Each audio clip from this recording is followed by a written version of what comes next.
నక్షత్రం తీసుకోండి. ఓం గణనాథ గణపతి కుంభ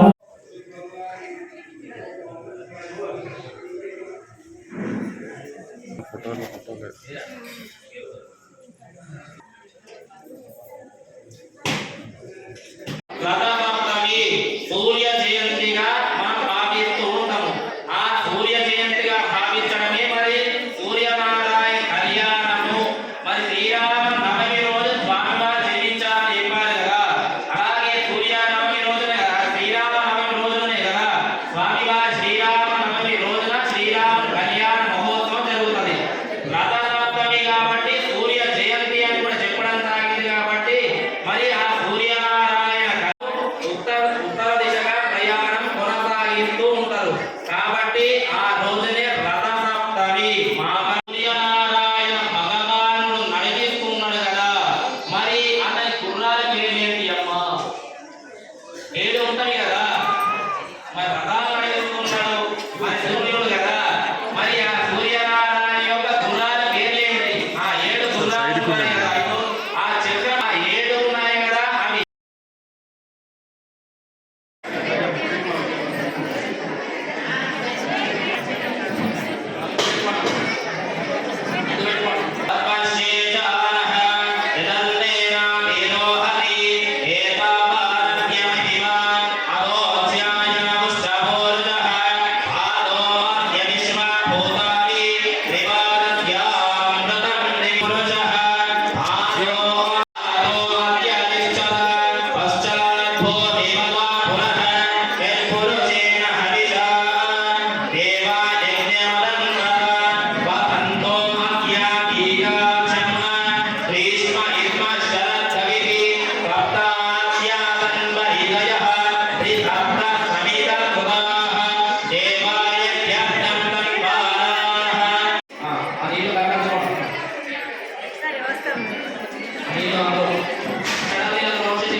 అందరూ కూడా కన్యాదానం అవుతుంది. దండం పెట్టుకొని రండి.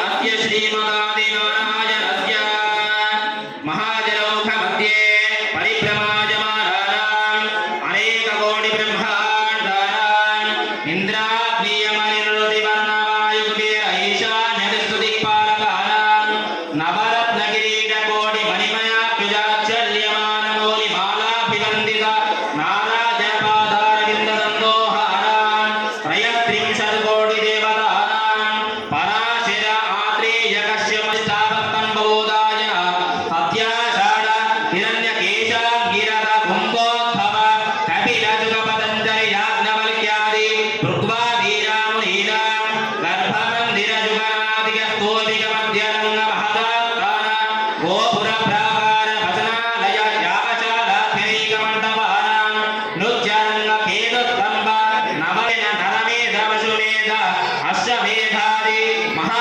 భూలోక భువర్లోక సువర్లోక మహోలోక జినోలోక తపోలోక సత్యలోకస్య అధోభాగే పంక్తిభక్త్య బాహ్యే అంధతమసా భృతే అనంత సూర్య కిరణ తేజసాం ప్రకాశితేన లోకాలోకజనేన బలైరముదాంఛన పుష్పదంత సార్వభౌమ సుప్రతీకాఖ్య అష్టదిగ్గజ కుంభదండోక్తబంధినే అయోధ్యా మధురా మాయా కాశీ కాంచీ అవంతి బాలక అశోకావతి భోగావతి విద్యావతి అమరావతి తేజోవతి సంయమవతి ప్రభృతైనైక పుణ్యపురి విరాజితే ఇంద్రాగ్ని యమనిరనోతి వరుణవాయుకుబేర ఈశాన్యాష్టదిక్పాలక పరిపాలికే అనలానిల ప్రత్యూష ప్రభారత సోమ అగస్త్య చౌనకాధ్యైక మునిశ్రేష్ఠ విరాజితే భాగీరథి భీమరథి సరస్వతి గౌతమి నర్మదా యమునా తుంగభద్రా కృష్ణవేణి వేణుకా చంద్రభాగా వరుణా మలమహారిణి తాపిని విపాశ నమో నమః.